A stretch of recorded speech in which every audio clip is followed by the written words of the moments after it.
Hello and welcome to Chess with Simon. I'm Simon. We are going to play the French defence, and we're going to play the advanced variation of the French defence, and we're going to transpose into the open Sicilian. And we're going to play the Maroczy Bind, and no one ever plays that, and this is why.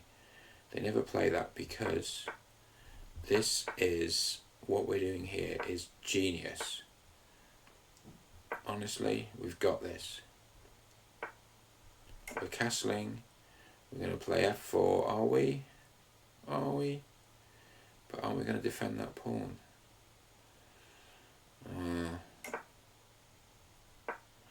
Okay, now we're going to play knight d5, defending the e4 pawn. I guess the bishop's going to take. We'll put a rook on that open file just to make our life better. So I think now if the knight takes, we win. I think if anything takes, we win. It's because the knight's pinned on c6, right? But also, there's something horrible on b6. Like, maybe we've just done well here. So, knight takes is a pawn fork. Bishop takes, the knight's pinned against the queen. So black loses a rook. But the big threat is knight b6 or bishop b6, probably knight b6. But also after bishop b6, it depends a bit. So black's having to have a think here. And I think the answer is, okay, let's solve it for black. The queen's got to move, but then there's a fork, so we're winning. You can't take it. The queen's got to move, but then there's a fork on b6. So probably the best move for black is going to be queen d8 or something.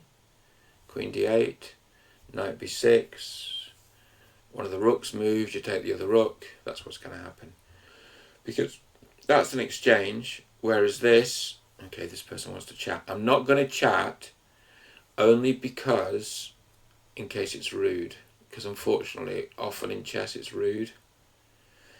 But, yeah, and I quite enjoyed this game. I think this might be abandoned. What do you think? The eye of the bourgeoisie. Okay. Well, here's the problem, party people. We won by resignation. Let's have a look. So we started off, what's nice is the transpositions, right? French. So French, of course here we could have pushed d5. Yeah, not good, it's not good. Yeah, good. Not good. Not good. But nice trick. Okay, and now let's do analysis and see what the computer thinks is best. Knight d4 is best. Who knew? So you do knight d4, and then you give up the queen. Wow. And then they take our queen, then you take the rook, and then they take on e3. Okay. So the point about knight d4 is, but also after knight d4, I suppose if you take it with the bishop, they take your knight. Okay, so that's a bit of a computer move, isn't it, knight d4? Queen d8 is the second most popular. Queen d8 was my move, and then knight b6, and then you move a rook, and then you take a rook. Hope you enjoyed that. I enjoyed that. See you all soon.